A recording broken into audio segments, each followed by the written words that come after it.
Good morning and welcome to the Foggy Dew. This is Colin. Well, gang, I have a mountain of content to get through today, and it's so interesting. I actually sat back over the weekend. Virginia had appealed this gerrymandered map all the way to the Supreme Court, and the Supreme Court just absolutely nuked them off the planet. And I wrote like this whole part of the show, just like this epic rant against Virginia. I have all the quotes, everything, and I'm like, you know what? I don't want the Foggy Dew to turn into like the Virginia gerrymandered map criticism show. I feel like I've kind of beaten that horse. But that said, I have the content written. So if anybody really wants me to get into a rant, I can put out a shorter show later in the week. So just go ahead and text the Foggy Dew or go ahead and email the show if you want me to go on an epic rant about Virginia again. But in the meantime, I'll move on to other topics because there's so much to get through. And I guess the best place to start is I have a really interesting story with a Missouri twist that I've been sitting on for a while. Now, this story about Missouri actually starts in Galena, Kansas. Well, Galena was really a mining town when it was founded. And if you go all the way back to 1870, you can imagine a frontier mining town. It's a rowdy, dirty, wild place. Well, there was a famous gang that operated in Galena called the Steffelbach Gang. And that's a gang you probably never heard of before. But the Steffelbach family ran a brothel in Galena for the miners. This family ran numbers, they ran prostitutes, drinking, drugs, all the vices you can imagine that occur in a mining town.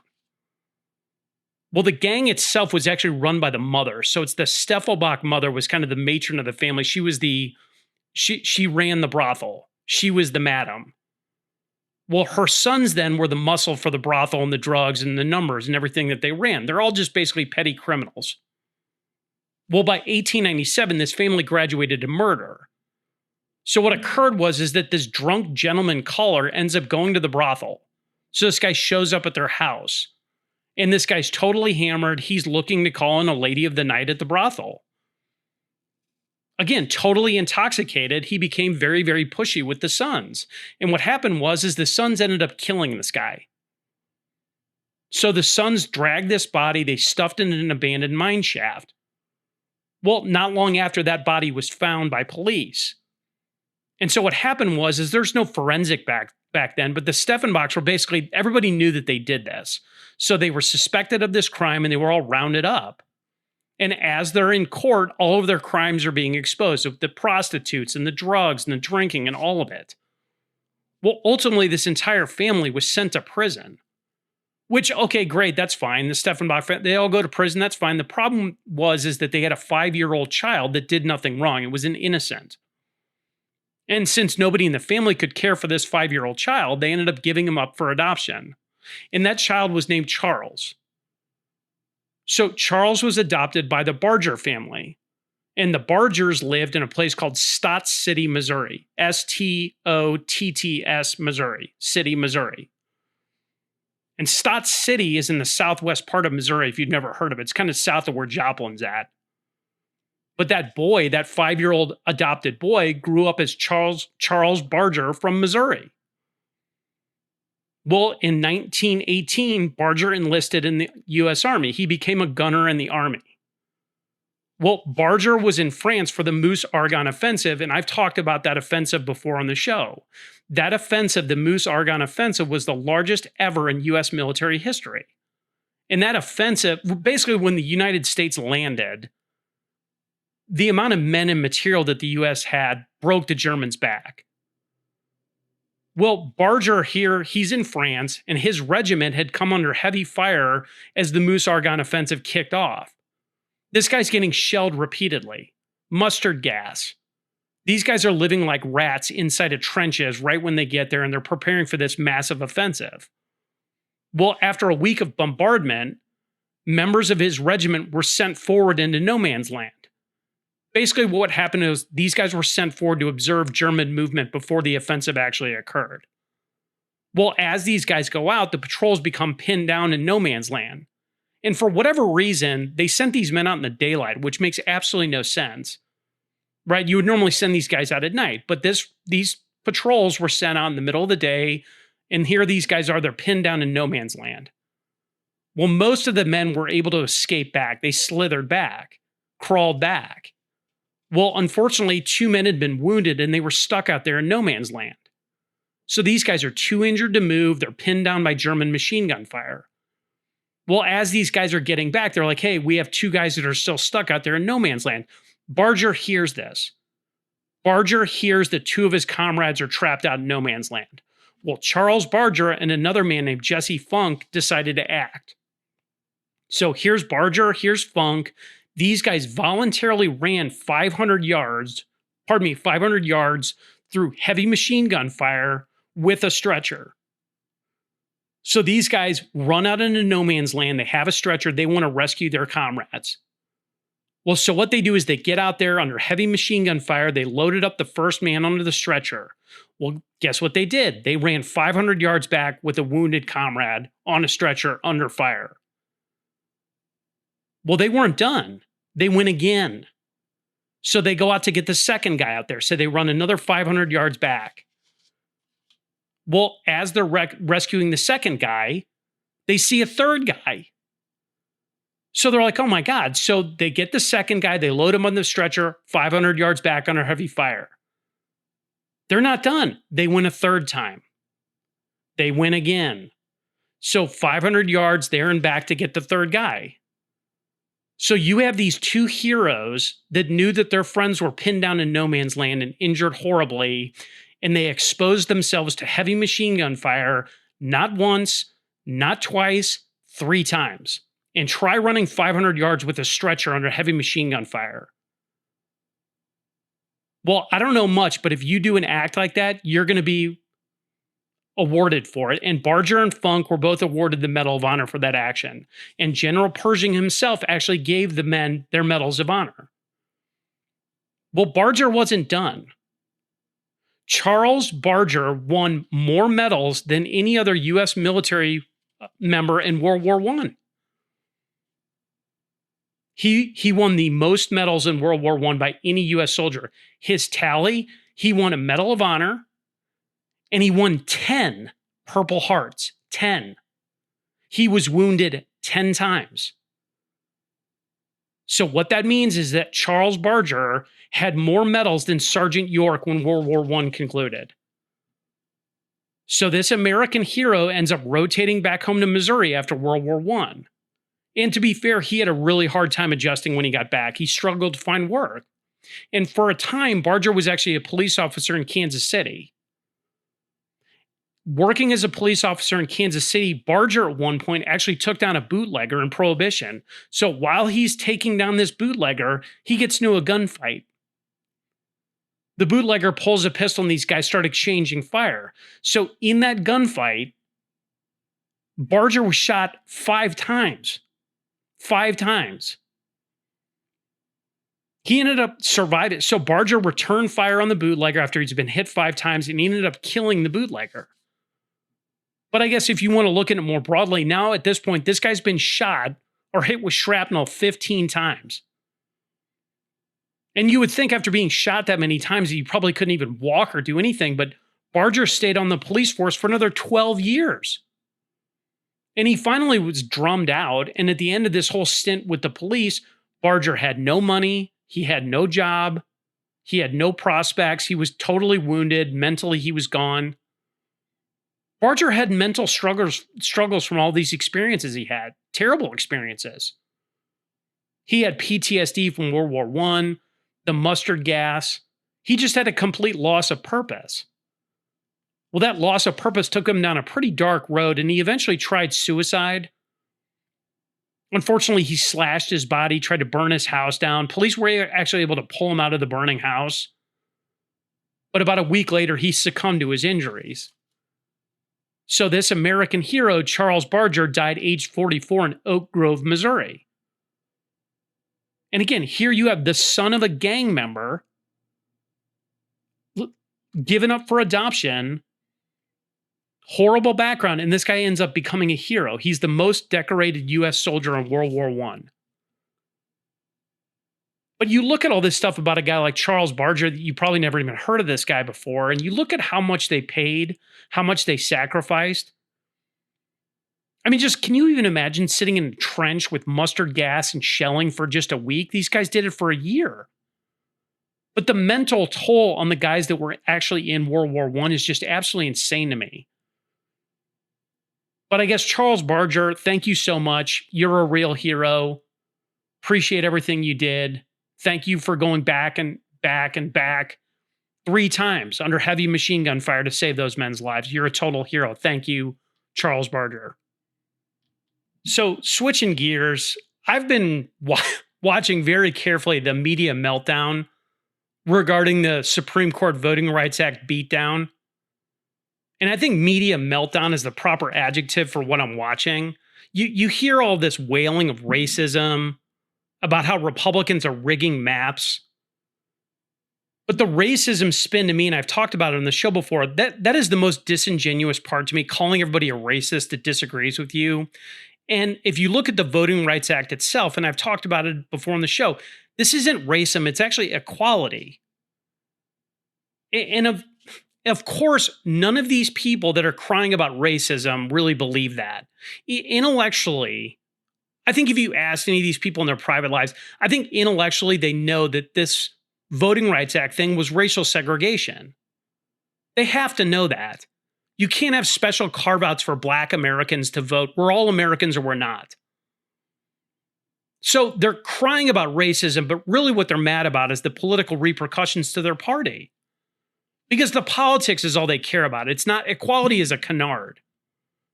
And it's really not just politics that they care about. Power is really what they care about.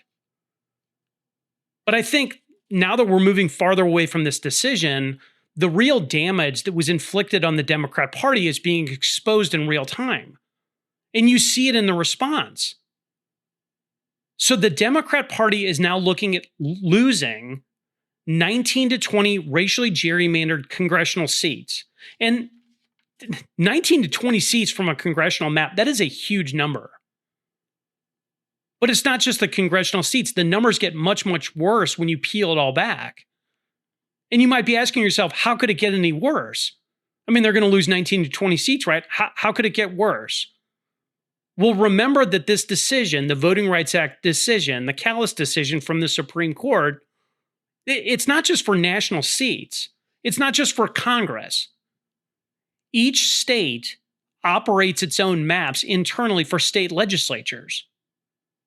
Well, those state maps were drawn through the lens of the Voting Rights Act, Section 2.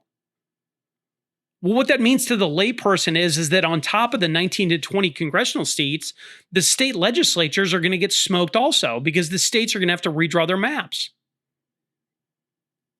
Well, once you start really peeling away the onion here and figuring out how bad this is for Democrats, MSNBC, I guess it's MS Now or something, but MSNBC had one of my favorites on to discuss this. Somebody decided that it was a good idea to go ahead and dig up Stacey Abrams and roll her out on MSNBC.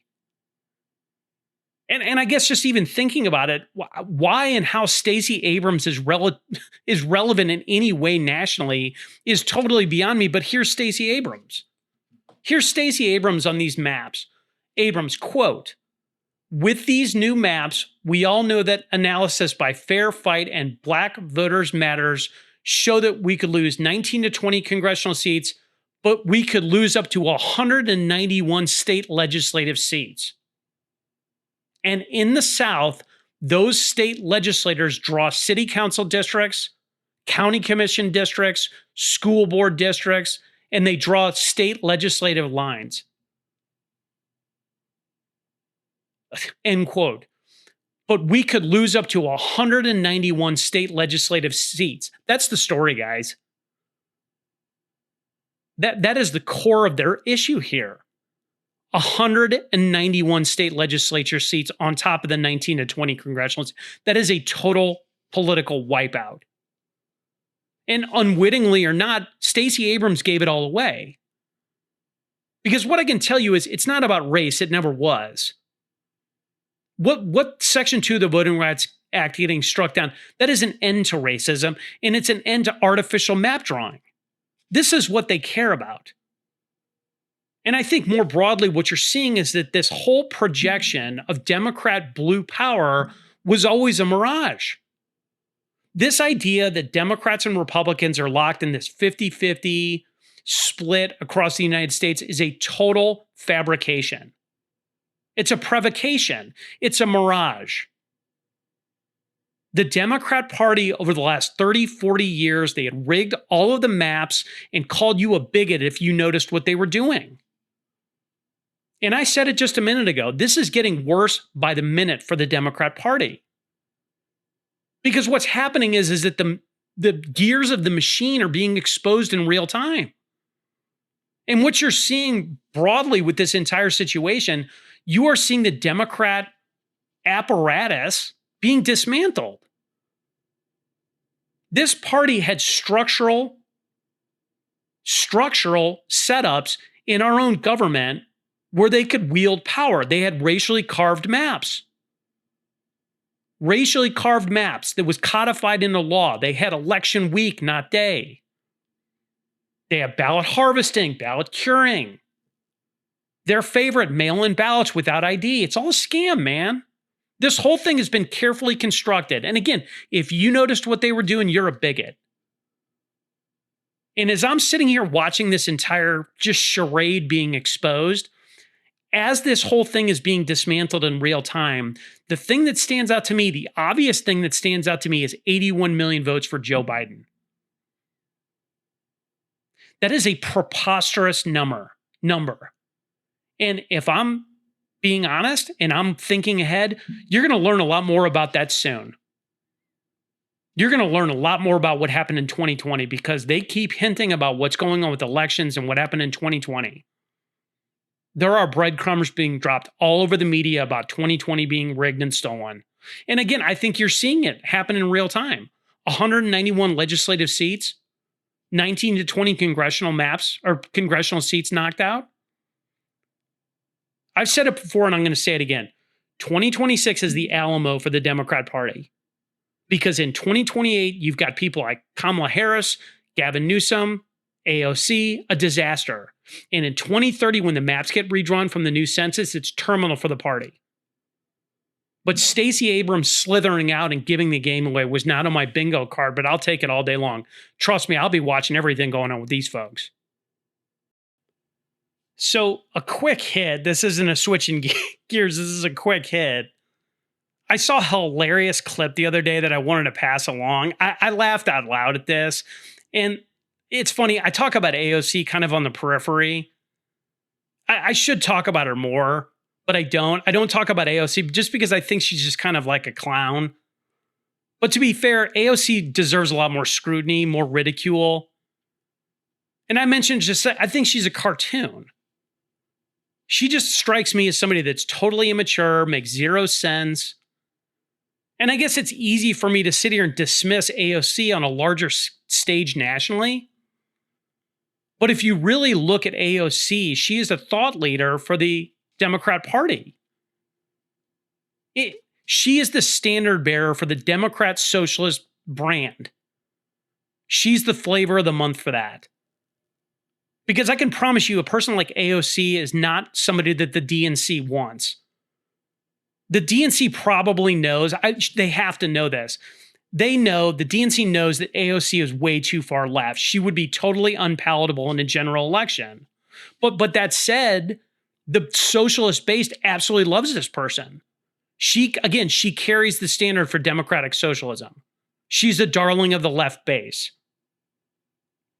And that analysis of AOC as a national contender actually bears out when you look at 2028 polling. And I just mentioned her in third place. If you look at 2028 polling, you've got Kamala Harris, you've got Gavin Newsom.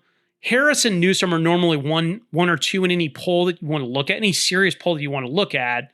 And there's kind of this kind of common group of people. It's Kamala, it's Newsom, Shapiro, John Ossoff, Mark Kelly, Andy Beshear, I guess Mark Cuban you could throw in that, Hillary. Those people are always on the list. But guess what? AOC is also. AOC is on every single one of those polls. And depending on what poll you look at, AOC is usually around 8 to 10%. 8 to 10%, that is consistent. She's about 8 to 10%. She's always third. It's Kamala Harris, Gavin Newsom, AOC. She is absolutely in the mix for 2020. I think she's got a lane. So I guess me thinks she's a cartoon character really doesn't matter if the polling bears that out. But I think everybody, if they're being honest, knows that she's just kind of a joke. The AOC will never, and you can take that to the bank, she would never win a national election ever. But you have to include her when you look at this calculation because she is the base. AOC is the vessel of the base. It's not Mandami, it's not Bernie Sanders, it's not Elizabeth Warren. AOC is the vessel of the base. And if you're asking me, sitting here in 2026, Vice President AOC is totally realistic. The DNC would pick their preferred candidate. They would pick their preferred candidate, and then what they would do is a nod to the base. They would tack on AOC as vice president. I just think AOC is just hilarious. So here's AOC the other day. I'm going to go ahead and read this quote. So here's AOC, quote, "It is time for the North to pull up to the South and let them know exactly what they have uncorked with this injustice. They think they can draw us out of power. They do not know the sleeping giant they just awakened. What they thought was that the final blow is actually just the opening silo." End quote. The opening silo. Man, first of all, that's just communist rhetoric. It's the class war. It's always a war. That's how it's always North versus South. AOC wants you to think that we're locked in some kind of war. And it's the moral cosplay to create the wartime situation. It's AOC, the freedom fighter.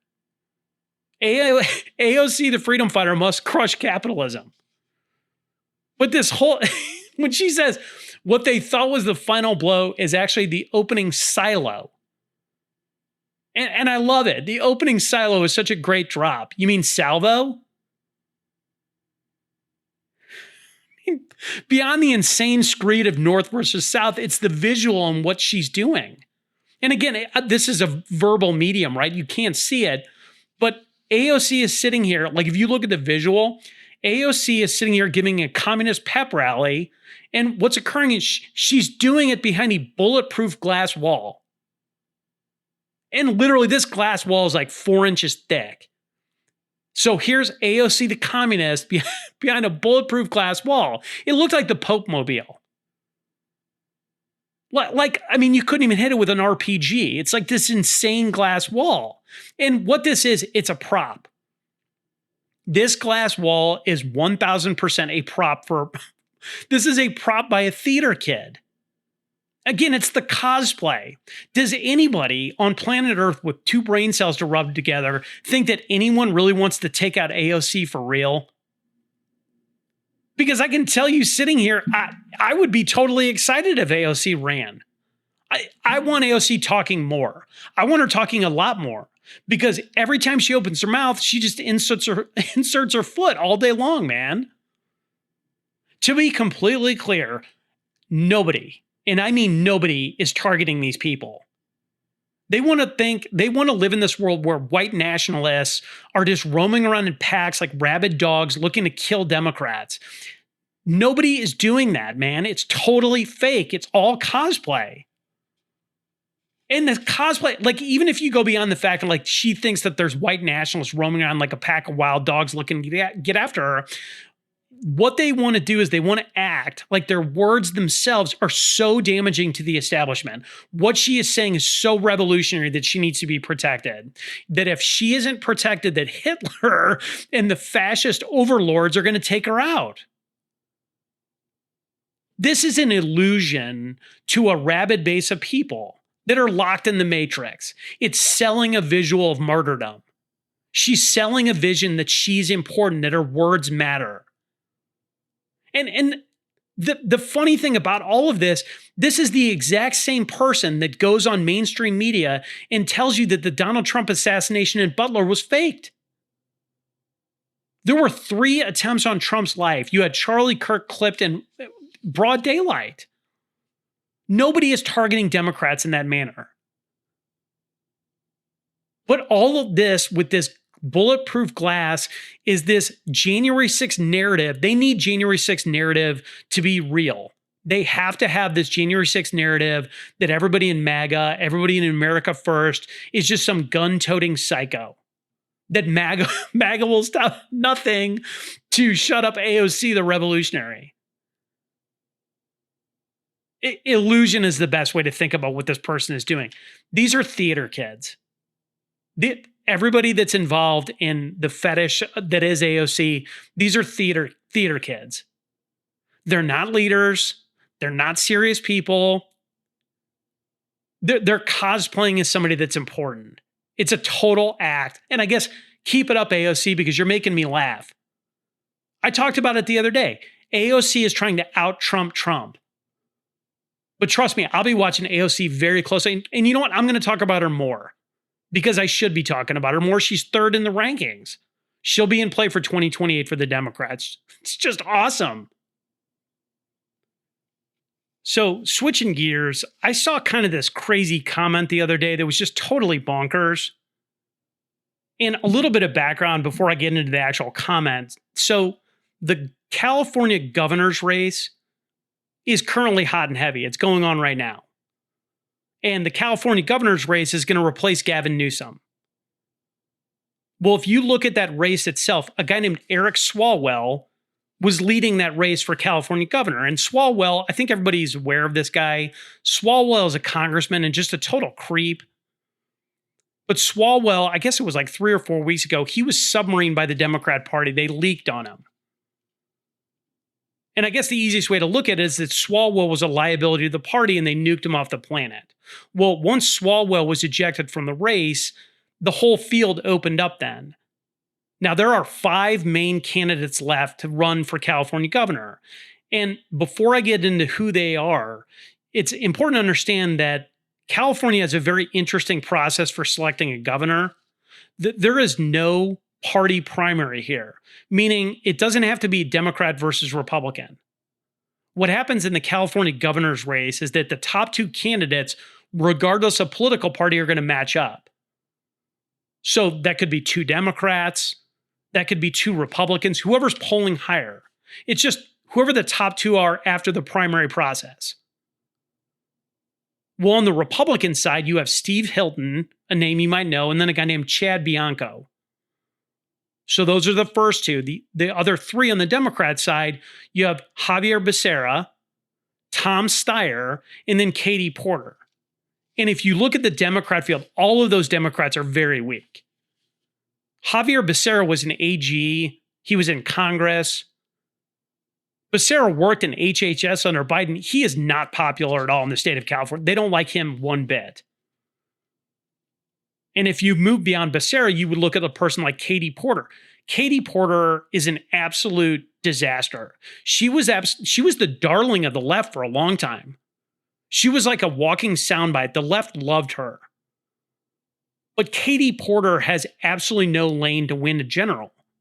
She's like an Elizabeth Warren type in politics. She's super progressive. But Katie Porter had videos surface where she's like berating her staff, screaming at people. So I guess when you look at Katie Porter, she doesn't have a broad elective lane, and she's damaged goods politically. Like, you don't really want to elect somebody that's like screaming at staffers. Well, then the third candidate in the Democrat field is a guy named Tom Steyer. And Steyer is a billionaire. And in full transparency, Steyer is actually more progressive than Katie Porter. He's the farthest left person in this race. He's being backed by Bernie Sanders. Steyer's like a guy that wants like universal Medicare. He wants to raise corporate taxes. Basically what he is, he's an economically illiterate communist, billionaire. So the Democrat field is really weak, and that leaves you Steve Hilton and Chad Bianco on the Republican side. Bianco is a name you might not have heard of. He goes on Fox News occasionally, but he was a former sheriff in California. He's a common sense sheriff guy, like law and order, cutting taxes. But Bianco's like a smart professional guy when you listen to him talk. And then you rotate into the other guy, which is Steve Hilton. And to be fair, I like Steve Hilton. Steve Hilton is a conservative pundit. He was on Fox News as a conservative, so he has like a national cachet. Trump backed him in this race. Trump backed Hilton in the race. And again, if I'm looking at all 5 of them, if I had my druthers, I would think that Hilton's probably the best in the field. But I guess either which way you want to look at it, it is a totally bizarre group of people that are left to be California governor. There's really no clear frontrunner. And I guess you might be asking yourself, why is the Foggy Dew talking about it? I mentioned crazy comment at the beginning of this segment. Well, if you look at all the polling today, right now, there's a very strong possibility, a very strong chance that the top 2 people left are Hilton and Bianco. You could have a situation here in the state of California where 2 Republicans could win the primary. And obviously, if the 2 Republicans win the primary, then California would have a Republican governor. And 2 Republicans, I don't know much, but at this point in the narrative, if you have 2 Republicans winning the primary for governor in California, that would be nuclear in California politics and nationally. But here's the comment. Here's Gavin Newsom. This jumped off the page to me. Here's Gavin Newsom, quote, "We all have agencies. We can shape the future. I don't anticipate this need to be the case, but there is a, quote, break the glass scenario, end quote. There's many people that have a deep understanding of what it would look like if the Democrats were locked out, and we're going to do everything to make sure that doesn't happen. I'll leave it there," end quote. We can shape the future, but there is a break the glass scenario? Deep understanding of what it would look like if Democrats were locked. We're going to do everything to make sure that doesn't happen. I'll leave it there. Break the glass scenario. What does that mean? How is this guy allowed to talk like this? What is that? What is that? Seriously, what is that? Break the glass? So if the electorate, meaning the people of the state of California, choose 2 Republicans in a primary, that glass is broken somehow? And I don't know if Gavin Newsom's aware of it or not, but the voters choose. The people choose. The electorate chooses. That is such an odd comment. That is bonkers that he would say that. Because I guess, look, Gavin Newsom loves democracy until it's actually practiced. But this man is sitting here in front of a lectern talking about openly subverting an election. And the thing I think is so fascinating about all this, you all of these just like clapping seals in the media where this guy's sitting up spewing this rhetoric and nobody asks him to clarify that comment. Nobody says, hey, what do you mean by that? Gavin Newsom, quote, "We can shape the future." What, that mask off moment, man, that tells you everything. And I don't know much, but the Democrat Party has supermajorities in the state of California. That's what these people do. They lock out the opposition. They make it structurally to where you cannot win as a Republican. This is exactly what the state of Virginia, all the Democrats in Virginia, Comrade Spanberg, that's what they want in Virginia. They want to take power, change the map, change the structure until it's a single party state. And I guess, hey, if I'm sitting here as a Republican voter, anybody in the state of California, you're going to get a Democrat whether you want to like it or not. You could vote for whoever and you're going to get whoever they give you. And I guess if you read a history book, the only thing that you would learn is that you cannot vote your way out of a one-party state. You can't vote your way out of one-party rule. And I guess this is the comment from the air quote defender of democracy. No insurrection there. And I guess if I'm looking at it, I sincerely hope Steve Hilton, I hope Bianco win. That is just what, there's crazy stuff going on in the state of California and you got to watch it. But trust me, I'll be watching it here at the Foggy Dew. So switching gears, I've been talking on the show. Well, I guess it was the other day. I was talking on the show about how rhinos are going extinct. There's nothing I dislike more than rhinos. And obviously I went on some kind of rant about Mike Pence the other day that people really seem to like me ranting about old Mike Judas Pence. But it's not just people like Pence. It's the Indiana state senators. It's people in the Festus, Missouri City Council on data centers. The base, the people, MAGA, America for whatever you want to say, the base, America, whatever you want to call it, they absolutely loathe rhinos. They loathe the establishment hacks, people like Mike Pence, Romney, Bush, Cruz, John Thune, Tom Tillis, Murkowski, the professional loser class. And I'm going to get into this whole situation I'm going to get into in a minute shows you how out of tune they are. They're disconnected from reality. Like John Thune. That's my favorite example. You've got John Thune sitting on the SAVE Act. He's sitting on the SAVE Act that 95% of the base wants, and he's not doing anything. This idea of people like Mike Pence, John Thune, this concept of a principled stand in politics, those days are over. And I had another marker to show the rhinos that their time is over. There was big news out of Louisiana that came out the other night. Senator Bill Cassidy was primaried out. Now, you may or may not know who Bill Cassidy is. Cassidy is an enormous rhino. He's a huge embarrassment. But the people noticed what Cassidy did and they acted on it. So Bill Cassidy was a senator who was in office for 15 years. 15 years Bill Cassidy spent as a Louisiana senator. And the funny thing about it is, this whole deal is that the Rhino Cassidy, he didn't just lose, he was nuked off the planet. Bill Cassidy, the sitting senator, finished third in the Louisiana senator primary. Third. Now, a lady named Julia Latow won at 45%. Latow was backed by Trump. So Julia Latow wins the primary at 45%. Second place? Second place was a guy named John Fleming at 28%. Cassidy, the sitting incumbent rhino, finished at 24%. The incumbent got 24%, finished third. That is an absolute shellacking. You have an incumbent U.S. senator running for a third term, and he finished third in the primary. He didn't even qualify for a runoff. You might be curious historically, this is the first time in 15 years that a sitting U.S. senator lost their primary in a non-special election. And that is great news for the Republic. I just talked about it a second ago. Cassidy is a deep state rhino hack.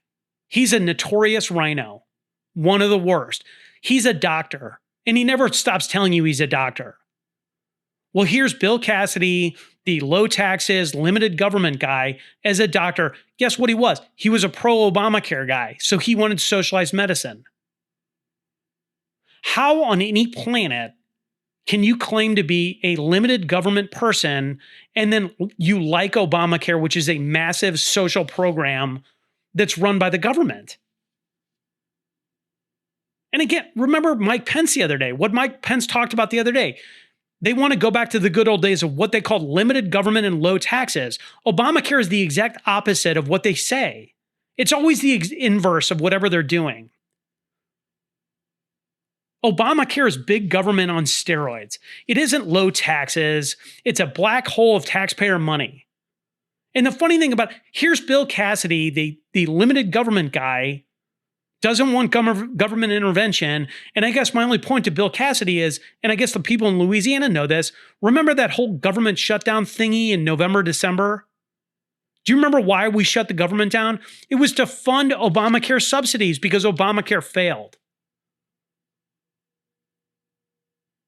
So this big government program that limited government Rhino Cassidy wanted needed to get subsidized.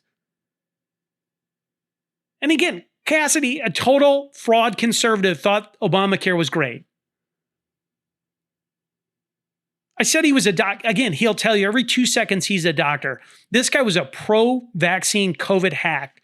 He wanted forced vaccinations in COVID. Bill Cassidy, the doctor, spread fear.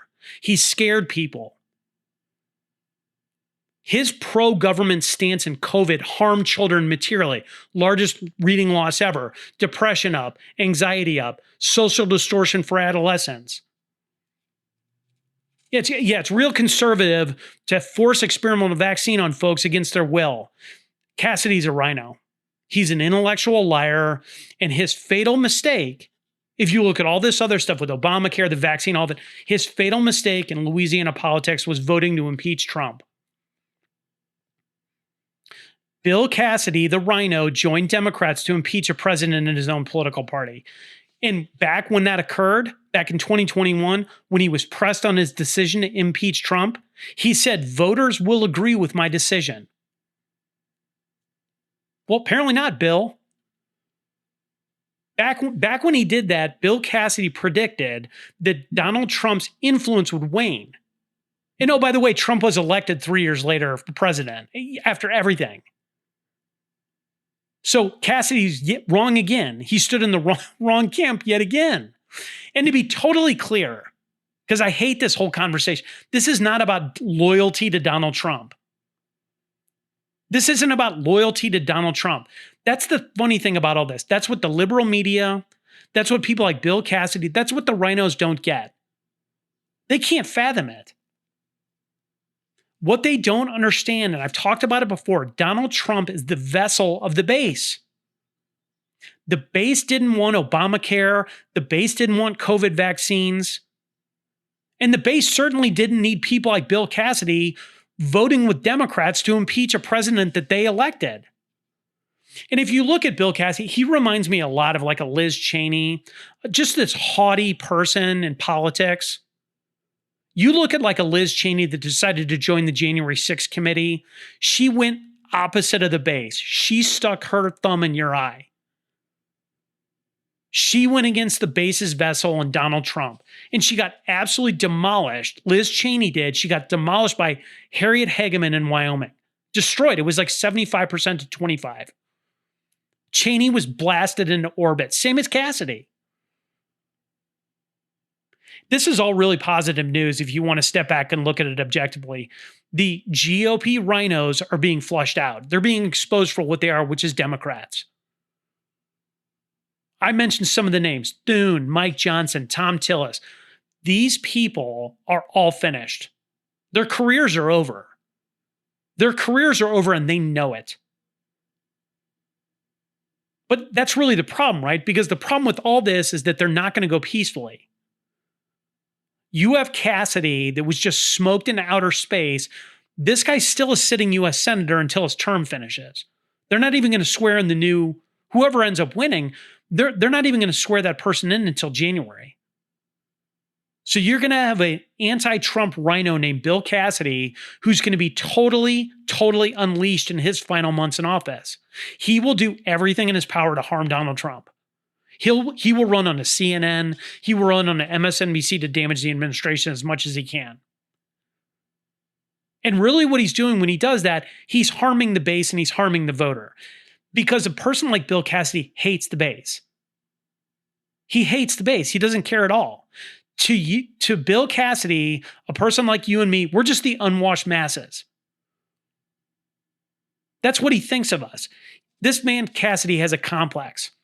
The complex that he has, like a lot of these people, they think they're the smartest person alive. Everybody's been kissing his ring for 15 years. We the people, the unwashed masses, we bask in his benevolence and favor. And the only thing I can tell you is watch the response and watch it on both sides.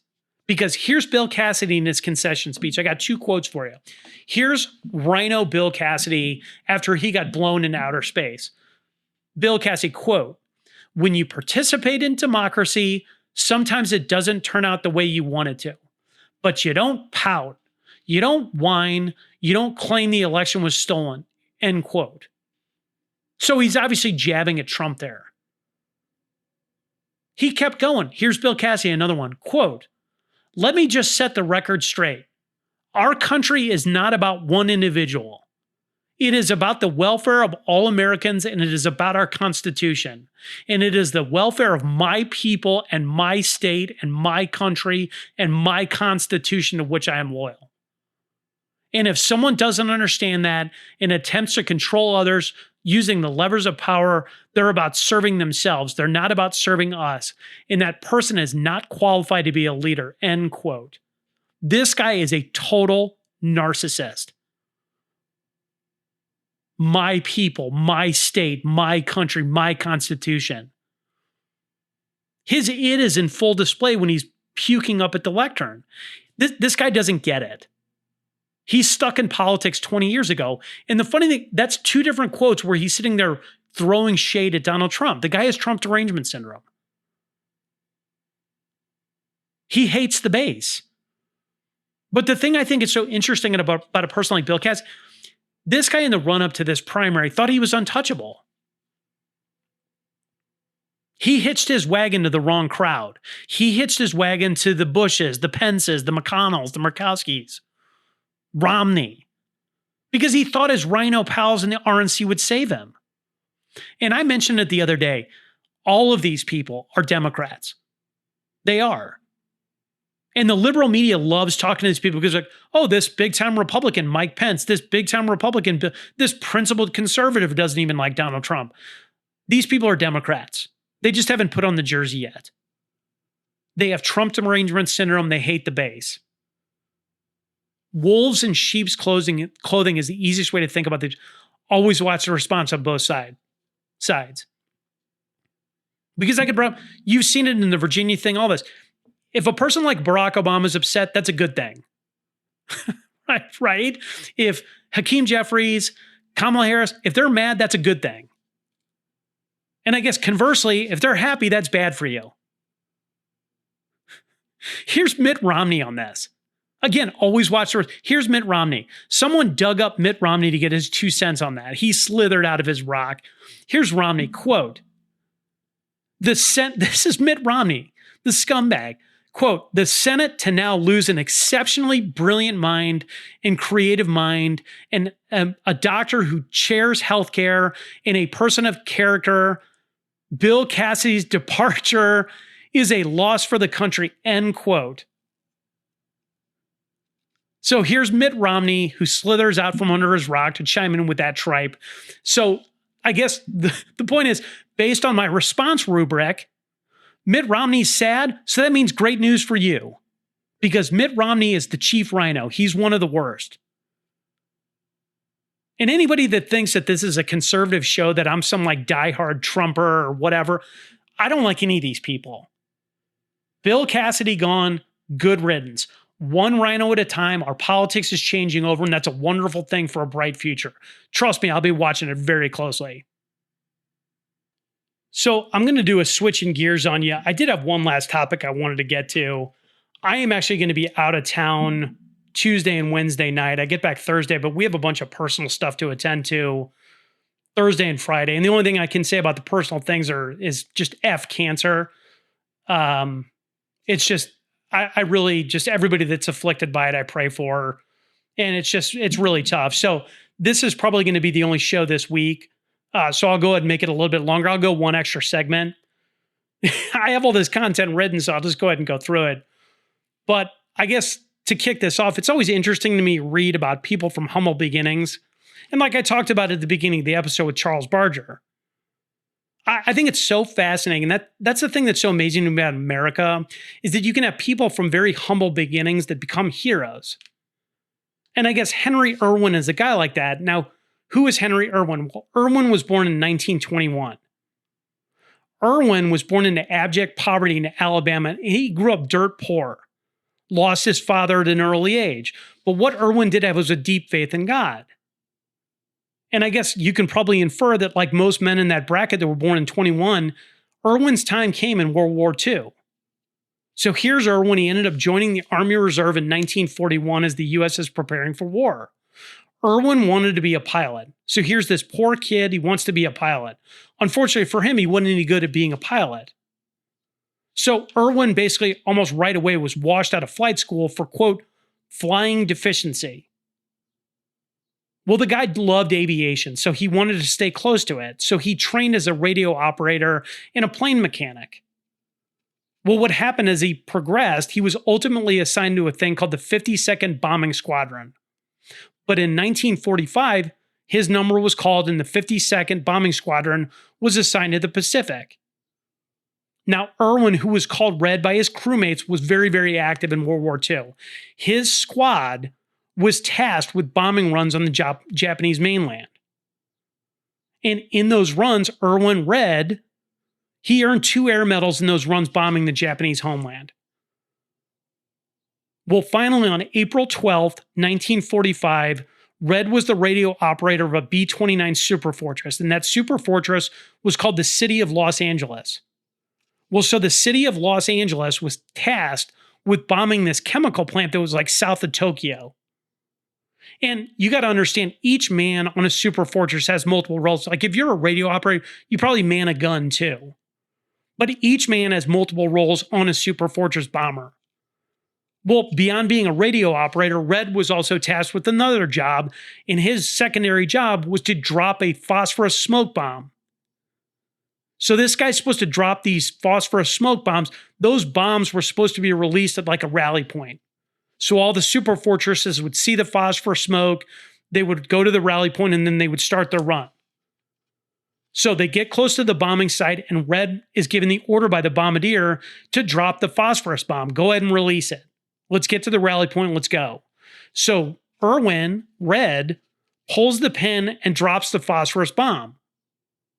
So there's like an opening in the bottom of the superfort. He opens it up, lights the fuse, and drops it. Well, guess what? The fuse malfunctioned. So instead of dropping out of the plane, the bomb actually ignited and flew back up at Red's face. So now you've got an active phosphorus smoke bomb inside the cabin. That bomb is 1,500 degrees. So imagine he drops this thing, it flies right back up into his face, 1,500 degrees, it's smoke. So this thing burns off his nose, it blinds him, seared off one of his ears. Well, phosphorus smoke, again, you have a bomb going off inside of the cabin. This smoke fills the cabin. So pretty soon, nobody in the crew could see through the smoke. Well, you got Red here, who's severely injured. He kept his wits about him. He has a 1,500 degree phosphorus bomb going inside of a plane. It's burning inside of the aircraft. Guess where it's burning? It's burning above the bombs. So here's Red. He's worried about this phosphorus bomb melting through the deck and igniting the ordnance below him. So this man is totally blind, smoke everywhere. Red Irwin picks it up. He picks up the burning phosphorus bomb and felt his way forward. His entire body now at this point is covered in ignited phosphorus. Well, Red Irwin is able to locate a window. This hero opens the window and grabs the phosphorus. He picks it up and he's able to throw it out the window. Well, that few seconds for him to pick it up and lift the phosphorus, it caused Red's skin to burn to the bone. His body is completely on fire. So Red collapses after this thing flies out of the plane. Well, as they're flying, the pilot immediately pulls off the run, right? So the pilot is able to clear the cabin of smoke. Well, of course, the next thing, once the smoke clears, you've got an injured comrade. So his crewmates are sitting here trying to stop the burning and administer aid onto Red. The problem with it is that the phosphorus is embedded in his skin and the phosphorus kept smoldering. Red remained conscious the whole time. He never passed out. What he kept asking was, is everybody okay? That's all he was worried about. He kept asking if everyone else was okay. Well, they're trying to get this guy to safety, and the plane finally lands back on Iwo Jima, which was the launch point. Well, so you have this guy that's critically injured. He's probably going to die soon. Well, within hours, his Medal of Honor was approved. They wanted him to get the Medal of Honor before he died. So what they did is they actually had a Medal of Honor flown in immediately. The rub on all this? Red Irwin survived. He survived his burning. 30 months and 41 surgeries later, he could see again and he could use one arm. Red Irwin lived until 2002. Again, I love just obscure military history, but Red Irwin is the first and only B-29 Superfortress crew member to ever win a Medal of Honor. And the man never lost his faith throughout that whole thing. Here's Red, quote, I called on the Lord to help me and he never let me down, end quote. But here's a humble man from humble beginnings, abject poverty, that became a true hero over the air in the Pacific. And I guess thank you, Red, for your heroism and your example. That's so amazing to me. What people are, it's like jumping on a grenade. You're just sacrificing yourself for others. I just think that that's just like, we have so many heroes in our lives and like in our history. It's so amazing to me. But anyway, guys, I'll go ahead and wrap the show up for the week. And again, if you want me to do the Virginia thing, let me know. But if not, I'll just kind of cap it. So anyway, if you like the show, please go ahead and tell a friend about it. If you would, please follow us on Spotify. You can also follow us on Instagram at Foggy Dew Daily. If you have questions for the show, please go and email us at foggydew95@gmail.com. But in the meantime, I'd ask you to say a prayer, ask questions, and stay vigilant. This is the Foggy Dew signing off.